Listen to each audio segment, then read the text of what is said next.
हमारे पास इन्वेंट्री या trading account रह गया, उसके लिए हम ये कहते हैं कि कोई भी बिजनेस है जो सिर्फ बाय और सेल करता है उसको हम क्या कह देंगे, वो हमारा ट्रेडिंग अकाउंट होता है। और जो ट्रेडिंग अकाउंट है वो क्या कैलकुलेट करता है, वो ग्रॉस प्रॉफिट को कैलकुलेट करता है।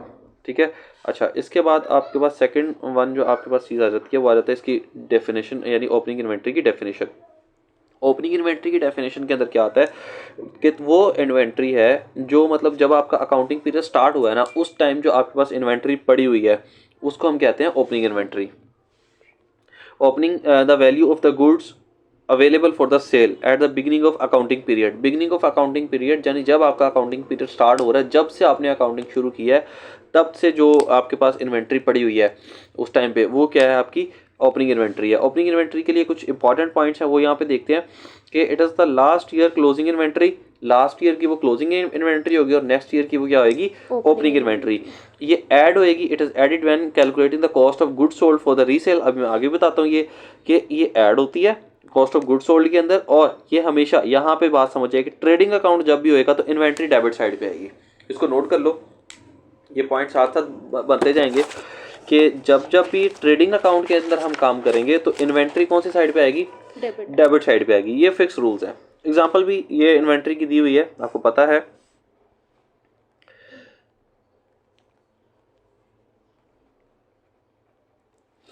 ओपनिंग इन्वेंट्री होगी। अब साथ ही हम इसकी परचेजिंग इन्वेंट्री, परचेजेस को देख लेते हैं। क्या चीज़ होती है परचेजेस, कि जब भी हम एक अकाउंटिंग पीरियड के दौरान, किसी भी अकाउंटिंग पीरियड के दौरान हम कोई भी चीज़ बाय करते हैं सेल करने के लिए फॉर रीसेलिंग, वो क्या रहता है, वो परचेजेस रहती हैं, नाम से जाहिर है। ठीक है। अब इसके बाद इसके कुछ इंपॉर्टेंट पॉइंट्स हैं।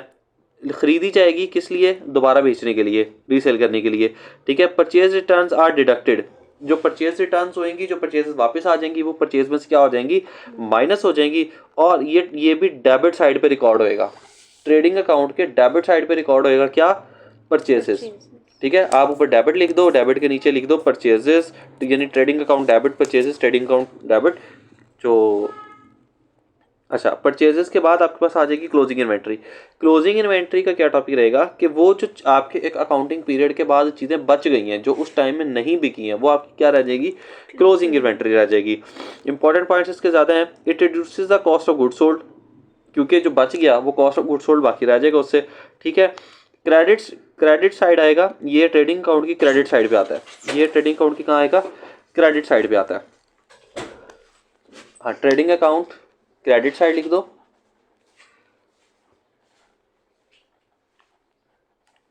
क्लोजिंग इन्वेंट्री क्या होती है आपकी, क्रेडिट होती है। और फाइनेंशियल स्टेटमेंट के अंदर ये करंट एसेट्स के अंदर आता है। जब आप फाइनल अकाउंट्स बनाएंगे या अपनी फाइनेंशियल स्टेटमेंट्स बनाएंगे तो उस टाइम पे ये किस चीज़ के अंदर आएगा, ये करंट एसेट्स के अंदर आएगा। करंट एसेट्स क्यों होते हैं, बिकॉज हमें इनको विद इन ईयर या मिनिमम टाइम के अंदर हमें इसको बेचना होता है। उसके बाद आगे चलते हैं। नेक्स्ट हमारे पास टॉपिक आ जाता है इसका cost of good sold. Cost of good sold क्या होती है, cost of good sold that have actually been sold during the period. Actually been sold during the period, यानी एक खास अकाउंटिंग पीरियड के दौरान वो बिक चुके हों। ठीक है, वो हमारी, उसके लिए हम कहें cost of good sold. The business paid for the goods that were sold. अच्छा, इसका इंपॉर्टेंट फार्मूला ये याद रहेगा, cost of good sold is equal to opening inventory plus purchases. अब ओपनिंग इन्वेंट्री तो है ही है, ठीक है, जो हमारे पास पहले थी। अब उसी पीरियड के दौरान जो हमने चीज़ें बाय की, वो हम उसके अंदर क्या कर देंगे, ऐड कर देंगे। और उसके अंदर से हम माइनस कर देंगे क्लोजिंग इन्वेंट्री जो हमारे पास बच गई। फॉर एग्जांपल, मेरा अकाउंटिंग पीरियड जब शुरू हुआ तो मेरे पास 10,000 की ओपनिंग इन्वेंट्री थी। उसके बाद 20,000 की मैंने परचेजेस कर ली ताकि मैं सामान को और खरीद सकूं। तो मेरे पास टोटल जो मेरे पास सामान हो गया वो 30,000 का हो गया। और जब मेरा अकाउंटिंग पीरियड खत्म हुआ तो मेरे पास 5,000 रुपये की चीज़ें जो थी वो मेरे पास 5,000 की चीज़ें बच गई। तो मैं क्या कहूँगा, मैं कहूँगा कि ओपनिंग इन्वेंट्री प्लस परचेजेस मेरा अकाउंटिंग पीरियड था। जब अकाउंटिंग पीरियड खत्म हुआ तो क्लोजिंग इन्वेंट्री मेरे पास बची हुई थी बाकी। ठीक है, एग्जांपल में आ जाओ। ओपनिंग इन्वेंट्री 20,000 की है, परचेज कर लिया 50,000 का, तो टोटल मेरे पैसे इसके ऊपर कितने खर्च हो गए, 20,000 और 70,000। ठीक है, और 15,000 की मेरे पास बाकी बच गई। ठीक है, तो देखो मैंने लिखा ओपनिंग इन्वेंट्री प्लस परचेजेस, दोनों को सम कर दिया और माइनस कर दिया उसके अंदर से क्लोजिंग इन्वेंट्री को। ठीक है, तो मेरे पास जो चीज़ निकली वो निकली कॉस्ट ऑफ गुड सोल्ड, जो कि मेरे पास निकला है 55,000 की। ठीक है, अच्छा आगे चलते हैं। सेलिंग प्राइसेस क्या होती हैं? सेलिंग प्राइस जो किसी भी चीज़ को बेचने के बाद मुझे अमाउंट मिल जाती है उसको हम क्या कहते हैं? Selling price. इंपॉर्टेंट पॉइंट्स ज़्यादा ज़रूरी हैं कि जो सेल्स होएंगी वो सेल्स आपकी हमेशा क्रेडिट होएंगी। ट्रेडिंग अकाउंट के अंदर सेल्स हमारी क्रेडिट होएंगी। ये चीज़ें पक्की हैं याद करने की, मतलब इसके अंदर हम जो है वो क्या भी कर सकते हैं इसको, तो हमारे लिए चीज़ें आसान होगी। जो सेल्स हैं वो हमारी क्या होगी? हमारे अकाउंट्स में क्रेडिट होएंगी और सेल रिटर्न जो है वो टोटल सेल में से माइनस हो जाएंगी। एग्जैक्टली जब हम 5,000 रुपये की सेल कर देते हैं और सेल रिटर्न हमारे पास आ जाती है 1500 की, ठीक है, तो टोटल सेल हमारी कितनी हुई? 5,000 में से 1500 आप माइनस कर दो, ठीक है, तकरीबन 3500 हमारे पास अमाउंट बन जाती है। तो हमारी टोटल सेल जो बनी वो हमारी बनी 3500 की, ठीक है। अच्छा, इसके बाद आ जाते हैं हम अपने नेक्स्ट पॉइंट के ऊपर, मार्कअप। बहुत इंपॉर्टेंट पॉइंट है कि मार्कअप क्या होता है। मार्कअप के अंदर हम कहते हैं कि profit added to the cost price. किस तरह से है? देखो बच्चे, इसको इस तरह से हम लेंगे कि अगर मैं बात करूं कि मैंने 10,000 की इन्वेंट्री बाय कर ली है, ठीक है, या 1,000 की मैं इन्वेंट्री बाय कर लेता हूं। अब वो जो इन्वेंट्री मैं बाय करूंगा उसके ऊपर मेरे जाहिर बात है उसको बेचने के मेरे पास खर्चे भी आएंगे। मतलब मेरे पास दुकान का किराया होगा, मेरे पास जो वेजेस होंगे, लेबर के पैसे देने होंगे, मैंने कुछ अपना भी मार्जिन रखना होगा, मेरा बल्ब भी जलता होगा, इलेक्ट्रिसिटी कॉस्ट भी होगी, सारा कुछ होगा। तो मैं कितने % मार्जिन कमाना चाहता हूँ अपने बिजनेस के ऊपर? मैं कितने % मार्जिन कमाना चाहता हूँ? 1,000 के ऊपर फर्ज करो मैं कहता हूँ कि मेरा जो मार्कअप है मैं 30% मार्कअप कमाना चाहता हूँ, 30% मार्कअप कमाना चाहता हूँ। तो वो जो 30% मार्कअप है वो इसका 100,000 को मैं मल्टीप्लाई कर दूंगा किसके साथ? 30% के साथ, तो ये बन जाएगा तकरीबन 300। तो मेरे पास जो टोटल अमाउंट आएगी वो मेरे पास आएगी 1300। अब मुझे बताओ कि जो मेरे पास ओरिजिनल अमाउंट आएगी, जो मेरी सेल्स होंगी, वो 1000 की होंगी या 1300 की होंगी? 1300 की, ठीक है। आप इसी को बोलो। अच्छा, मार्कअप क्या है? कॉस्ट प्राइस मल्टीप्लाई बाय जो भी आपका ये फॉर्मूले में शायद लिखने में यहाँ मिस्टेक है, तो अभी यहाँ पे आ जाएगा। तो मार्कअप बेसिकली आपने परसेंटेज निकालनी है, ठीक है, जो आपकी कॉस्ट होएगी, जो आपकी कॉस्ट आई है आपकी इन्वेंट्री खरीदने पे, ठीक है, उसको आप मल्टीप्लाई कर दोगे जितने % आपने मार्कअप लेना है उसके साथ। अब यहाँ जो आंसर निकलेगा उसको आप ऐड कर दोगे किसके अंदर? कॉस्ट के अंदर। दोबारा बताऊँ इसको? दोबारा बताता हूँ। दोबारा देखो कि कॉस्ट के ऊपर आपने क्या लेना है? मार्कअप। कॉस्ट के ऊपर आपने मार्कअप लेना है, मार्कअप जो निकलेगा उसको ऐड कर देना है किसके अंदर? कॉस्ट के अंदर। एग्जाम्पल में समझ आएगा, मैं बताता हूँ। देखो, कॉस्ट प्राइस है मेरी 100 रुपी। कॉस्ट प्राइस मेरी कितनी आई है? मेरी आई है 100 रुपीज़, ठीक है। प्रॉफिट मेरा आया 20 रुपीज़, ठीक है। या प्रॉफिट, या मैं कहता हूँ 20% प्रॉफिट लेना, सॉरी यहाँ कुछ लिखने में गलती है, 20% प्रॉफिट मैंने लेना है यहाँ से, ठीक है। तो मार्कअप प्राइस में 100 का कितना निकालूंगा? 20%। 100 का मैंने 20% निकाल लिया, यानी 20 डिवाइडेड बाय 100 मल्टीप्लाई बाय 100, ठीक है। तो मेरे पास 20 रुपये आए। तो ये जो 20 रुपये आए, ये जो सेलिंग प्राइस है, सेलिंग प्राइस कितनी होगी? 100 रुपया होगी या 120 रुपये? 100 रुपया। और आसानी से समझ लेते हैं कि देखो, आपने कोई चीज़ थी, वो मोबाइल फ़ोन आपने ख़रीदा 10,000 रुपये का। अब आप उसको बेचना आप चाहते हो कि ये 10,000 का मैंने ख़रीदा है, मैंने इसके ऊपर 100% प्रॉफिट कमाना है। तो अब आप वो कितने का बेचोगे? उसकी सेलिंग प्राइस कितनी हो जाएगी? 20,000 रुपया। तो वो जो आपकी मार्कअप अमाउंट हो गई, जो मार्कअप वाली बात है, वो मार्कअप में सेलिंग प्राइस आ गई। तो सेलिंग प्राइस कितने की हुई?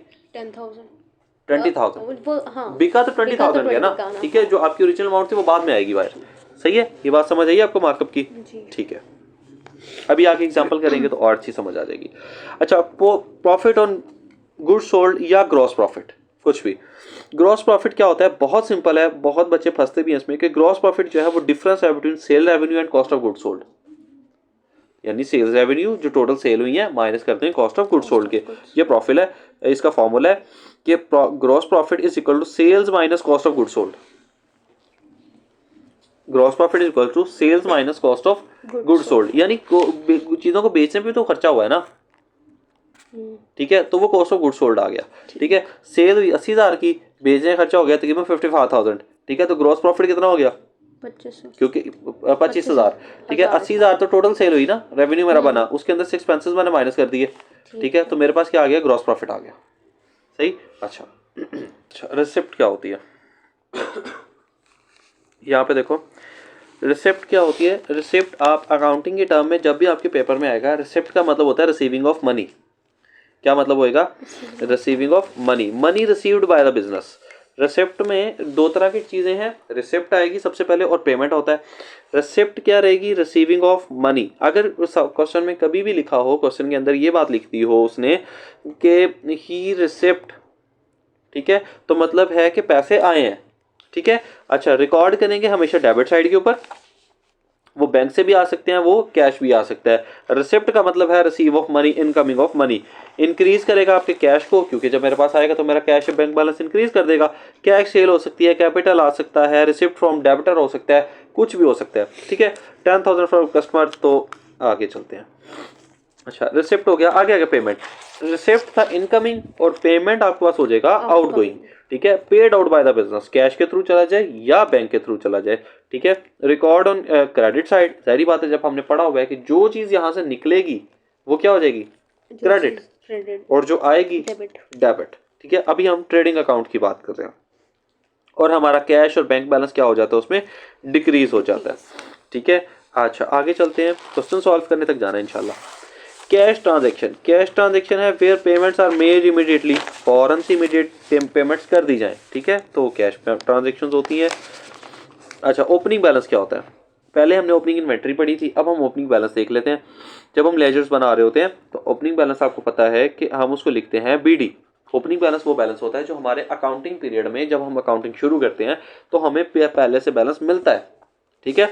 और एज यूजुअल अगर वो पॉजिटिव रहे, अगर वो क्या रहे, पॉजिटिव रहे, तो वो हमेशा डेबिट साइड पे शो होएगा। इन केस के अगर वो नेगेटिव आ जाता है तो वो किस तरफ चला जाएगा, क्रेडिट साइड पे चला जाएगा। तो ओपनिंग बैलेंस हमेशा आपको मिलता है बैलेंस बीडी की फॉर्म में, बीडी बोले तो ब्रॉट डाउन। इसी तरह आपके पास आ जाएगा, ओपनिंग बैलेंस आ गया, उसके बाद क्लोजिंग बैलेंस देख लेते हैं। क्लोजिंग बैलेंस क्या कहता है, क्लोजिंग बैलेंस कहता है कि अमाउंट और cash remaining at the end of the accounting period. आपको पता है जब हम ट्रायल बैलेंस बनाते, सॉरी लेजर्स बनाते हैं, तो हम एंड पे एक बैलेंस सीडी लिखते हैं, कैरेट डाउन बैलेंस, जो बैलेंस बच जाए, ठीक है। एंड हमेशा ये कैलकुलेट होएगा after the balancing the cash book. आपको पता है जब हम लोग ये बना रहे होते हैं तो बनाते हुए यहाँ से टर्म्स को माइनस करते हैं, माइनस करने के बाद जो अमाउंट बच जाती है वो फिर हम लिख लेते हैं, ठीक है। आइदर ये क्रेडिट साइड पे लिखी जाए या डेबिट साइड पे लिखी जाए, ये डिपेंड करता है उस अमाउंट के ऊपर, ठीक है। Brought down balance, balance BD, brought down, brought forward balance, ठीक है। Brought down balance appears at the beginning of the period, जैसे हम इसके ऊपर पहले बात कर चुके हैं, और नॉर्मली ये डेबिट साइड के ऊपर शो होता है आपके पास, ठीक है। ये देखो, ये नॉर्मली आपके पास बैलेंस बीडी शो हो रहा है पहले से ही कि जी इतना बैलेंस स्टार्ट में था, मेरा ओपनिंग बैलेंस इतना था, अब इसके बाद देखते रहते हैं मेरे पास क्या बैलेंस है, जो भी चीज़ें रहेंगी। तो इस तरह से ये चीज़ें हम शो करवा रहे हैं, वैसे ही ये मैंने शो करवाया यहाँ पे, ठीक है। ये देखो ताकि ज़रा दिखने में समझ आ जाए। मजे के नोट्स बनाए हैं। अच्छा, balance carried down, balance carried down क्या कहता है, ये वही बात है, carried down balance, carried forward balance, कुछ भी कह सकते हो, कैरेट डाउन कह दो या कैरेट फॉरवर्ड कह दो, और return at the end of the period. हमेशा जब अकाउंटिंग का पीरियड आपको खत्म हो जाएगा, आप चीज़ों को सम करने लगोगे और उस टाइम पे आप एक बैलेंस को टोटल करने के बाद एक कैरेट डाउन बैलेंस लिख दोगे कि अगली दफ़ा जो आज का आपका कैरेट डाउन बैलेंस है, इस अकाउंटिंग पीरियड के खत्म हो जाने का, वो अगली दफ़ा का क्या हो जाएगा, ओपनिंग बैलेंस, यानी ब्रॉट डाउन बैलेंस हो जाएगा। अच्छा, वेजेस क्या होते हैं, ये सारी टर्म्स इंशाल्लाह आज आप जो है ना वो आशना हो जाओगे। Wages are the payments made to workers, हम लेबर को दें, सर्विसेज के बारे में दें, कुछ भी दें, वो क्या है, वेजेस है। मैं आज आपको पढ़ा रहा हूँ, बदले में आप मुझे कुछ पे कर रहे हो, दीज आर माय वेजेस, ठीक है। आपकी तरफ ये क्या हो जाएंगे, एक्सपेंसेस हो जाएंगे, और मेरी तरफ ये क्या हो जाएंगे, इनकम हो जाएगी। रेवेन्यू एक्सपेंडिचर है, की पॉइंट्स इसके। अच्छा, रिकॉर्ड करेंगे as an expense in income statement, आपकी तरफ से जो इनकम स्टेटमेंट बनेगी उसमें ये क्या कैलकुलेट होंगे, ये एक्सपेंस कैलकुलेट होंगे। अगर मेरी तरफ से बनेगी तो ये जो है मेरी तरफ से बनेंगे, मेरी इनकम बनेगी, ठीक है। अच्छा, अगर अनपेड रह जाएं, ये बहुत इंपॉर्टेंट बात है, अगर ये अनपेड रह जाएं at the end of the accounting period, ठीक है, तो फिर ये एज ट्रीटेड एज एक्यूर्ड एक्सपेंस, फिर हम इसको क्या कर देंगे, एक्यूर्ड एक्सपेंस के तौर पे ले जाएंगे। अच्छा, इसके बाद देखो रेंट एंड इंश्योरेंस, दो अलग चीज़ें हैं। रेंट जो आपने चीज़ प्रॉपर्टी को यूज़ करने के लिए पे करना है, रेंट जो आपने प्रॉपर्टी को यूज़ करने के लिए पे करना है, और इंश्योरेंस जो आपने प्रॉपर्टी के रिस्क को कवर करने के लिए यूज़ करना है। फॉर एग्जाम्पल, कोई ये गाड़ी है, ये गाड़ी यहाँ पे नज़र आ रही है, ठीक है, ये गाड़ी खरीद ली या रेंट पे ले ली, तो इसको इस्तेमाल करने के जो पैसे हैं वो आ जाएंगे रेंट में, है दोनों एक्सपेंस है, दोनों एक्सपेंस है। लेकिन इंश्योरेंस कि अगर खुदा ना खास्ता ये गाड़ी खराब हो जाए, इसको खराश लग जाए, इसके एक्सीडेंट हो जाए, तो इंश्योरेंस इसके रिस्क फैक्टर को कम कर देगी। ठीक है, तो इंश्योरेंस के बहुत से फायदे हैं गाड़ियों के। इस तरह ये घर है, ये घर हमने सारा बना लिया, इसका 1/3 नॉर्मली 1/3 जो उसकी पेमेंट करनी होती है, ठीक है, अगर हम इसकी 1/3 पेमेंट कर लेते हैं तो ये घर खुदा ना खाता जलजला आ जाए, आंधी आ जाए, सैलाब आ जाए, कुछ भी आ जाए, अगर हमारे घर का नुकसान हो जाएगा तो वो हमें जो इंश्योरेंस कंपनी है वो उसको पे करवाएगी। ठीक है, तो there is a difference between rent and insurance. Rent उसको यूज करने के लिए है और इंश्योरेंस उसकी रिस्क को कवर करने के लिए है। ठीक है, की पॉइंट्स बहुत हमेशा ये जाएंगे रेवेन्यू एक्सपेंसेस के अंदर, ठीक है, और रिकॉर्ड होंगे ये इनकम स्टेटमेंट के अंदर। और अगर आपने इनको पहले से पे कर दिया है तो ये प्रीपेड एक्सपेंस होंगे, और अगर आप इसके बाद पे कर रहे हो तो फिर ये क्यों हो जाएंगे, पोस्ट पेड एक्सपेंसेस हो जाएंगे। टाइप ऑफ एक्सपेंसेस में हमने पढ़ा है ना, एक प्रीपेड पढ़ा है और दूसरा क्या पढ़ा हुआ है, पोस्ट पेड। दूसरा हमने पढ़ा हुआ है पोस्ट पेड एक्सपेंसेस। ठीक है, सो क्या फर्क है रेंट इंश्योरेंस में, बताना जरा मुझे। रेंट है जिस चीज़ को हम यूटिलाइज कर रहे हैं उसका रेंट पे करें, और इंश्योरेंस है जो उसकी रिस्केबिलिटी को डिक्रीज़ कर देती है। मतलब अगर किसी चीज़ डैमेज हो गई है तो वो कंपनी इंश्योरेंस के ज़रिए उसका कम कर देगी बजट, और रेंट हमने पे करना जो हम चीज़ यूटिलाइज़ करें।